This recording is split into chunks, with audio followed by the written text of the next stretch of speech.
Hi, John Kavakis here for Forum 43, and this is my take. Today, I'm going to discuss with you Porsches and something that we can all get excited about, but something that 10 years ago, if I had brought it up, would have sounded kind of absurd, and that would be a Porsche SUV. Now, let me tell you the story about how the Porsche SUV, the Porsche Cayenne, came into being.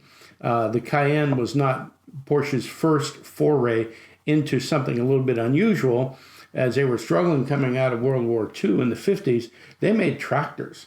They got started with tractors kind of the same way Lamborghini did. Lamborghini originally started making tractors and industrial machinery, but Porsche made two tractors. They made the Super and they made the Junior in the 50s, and it was an effort to move into a market that they had no presence in. It was an effort to generate cash so that they could keep the company opening and keep developing products. Well, Porsche did that in the 50s. So in the 90s, Porsche was struggling. The 928 wasn't doing real well. They stopped making it in 1995 for Porsche's first V8. The 911 was doing great, but the 944 was beginning to flag a little bit in the market. And so they were having a hard time. They were making great cars. They had a fantastic reputation, but they weren't making a lot of money.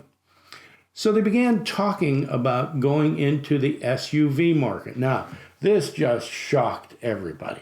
I mean, this was blasphemy to the Porsche traditionalists. How could they possibly think about making an SUV? But Porsche knew that that's where there was a lot of profit to be made, and they had to find a way to make the company survive. So they said, we're going to make an SUV. They assured everybody that it was going to be the Porsche of SUVs, but nobody quite knew what that meant. SUVs were big, they were cumbersome, they didn't handle well. How could that be a Porsche? So the accusation was that they were selling out, that they were going to dilute the brand, that it wasn't going to mean anything anymore.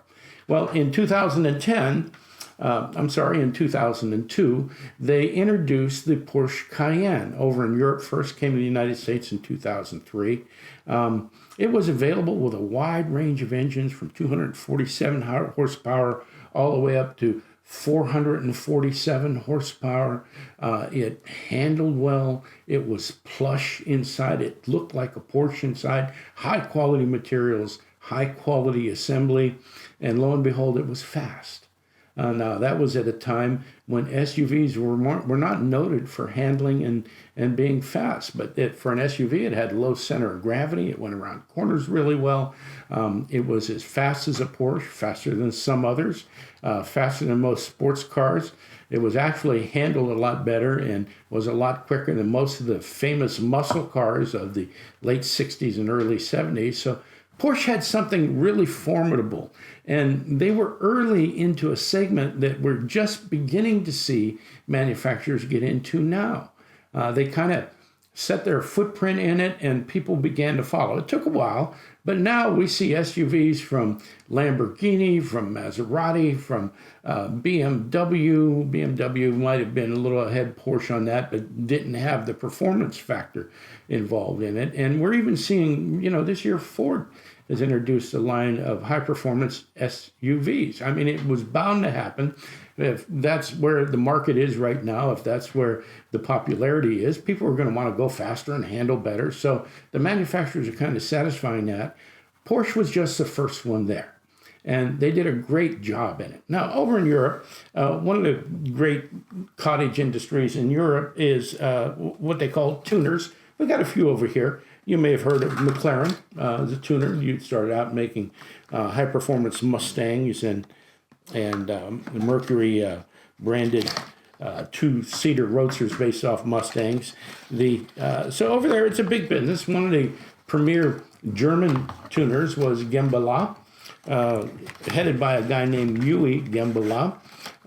His commitment was to make even faster, even more luxurious Porsches that handled even better, and he had a very thriving business. It was doing great. Somewhere around 2009 or so, Yui disappeared, and in the interim, the German government moved in and shut down the factory. Ultimately, we found out Yui had been murdered in South Africa kind of a sordid story behind that. But one of Gembala's principals was a British guy, and he took all of that knowledge and some of the people and opened up a tuner business in England called Merdad. And they decided that their first tuner car was going to be a Porsche Cayenne. Now, they didn't want to just do some modifications on the Cayenne, so they wanted to come up with something unique, and they did.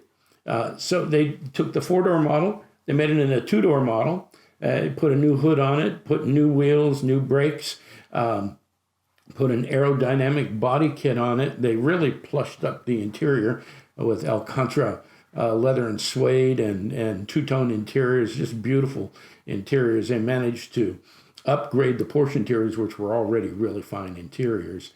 But the biggest change they made was in that turbocharged V8 engine. Now, the V8 went into the 2002 Cayenne. It was the first time they had done a V8 since the 1995 928, and it produced up to 550 horsepower.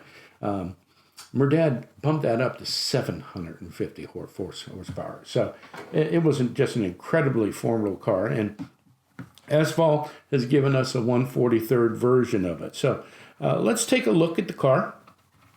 I think one thing that might not be readily apparent is the incredible finish on the white paint. This is a metallic light with a very, very delicate metallic metal flake in it. They've done something which is very hard to do in 143rd, is get that texture correct and to scale. The badging on the car is good. Some of these are decals, but some of the Merdad badging was decals, so we're okay with that. The Porsche emblem on the front is extremely small, but looks to be extremely accurate. I'm having a hard time finding pictures of the first ones made.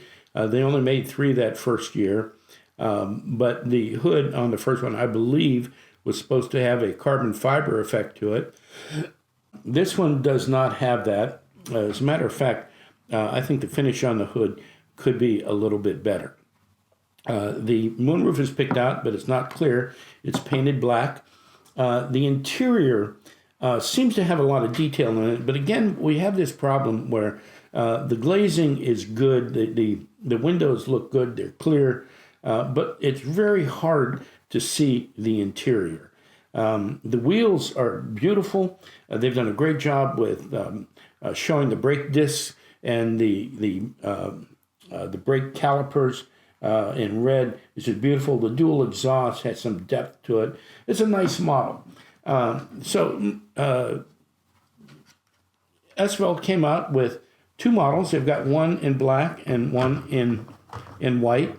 We saw the white one. The black one has the two-tone interior, which I think is probably accurate. A little bit easier to see some of the details in the black one than in the white one.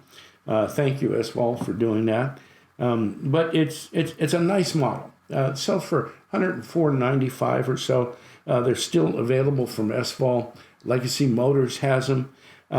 This is a model that would be unique in your collection. There's not a lot of I don't know of anybody that's doing a Porsche SUV, and certainly nobody in 143rd. So Esval kind of stands alone in that. It's a great model. So let's move on to the rating. We're going to do my takes 5-star rating system on this car and see what it looks like. Fidelity, I'm going to give it a 5. I think they've got the shape of the car is accurate. And that the unique look to the two-tone coupe as opposed to the 4-door is good. I actually managed to make the original Cayenne look sleek, which I don't think the original one looked all that sleek. They could have done better on that. So fidelity, I'm going to give it a 5. Trim and badging, I'm only going to give this a 3 because it's just lacking some of the vibrancy of the original car. Color, I'm going to give it a 3. Did a great job on the paint, but I think they probably should have done something transparent with the moonroof, and the hood on the white one, I just think could have been done better. Interior detail, I'm going to give it a 3.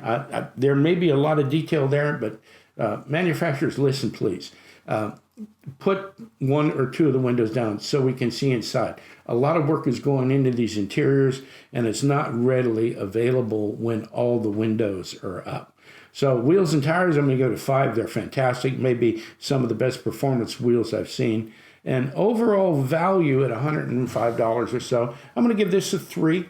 So that makes the overall rating on this Esval 2010 Porsche Cayenne Coupe by Merdad a 3.5. Now, I know that doesn't sound very promising, but it's a great model. It's an accurate representation of a very rare car and would be a valuable addition to your collection, in particular if you don't have very many SUVs. So that's it for this episode of My Take. Thanks for joining me. I appreciate your time.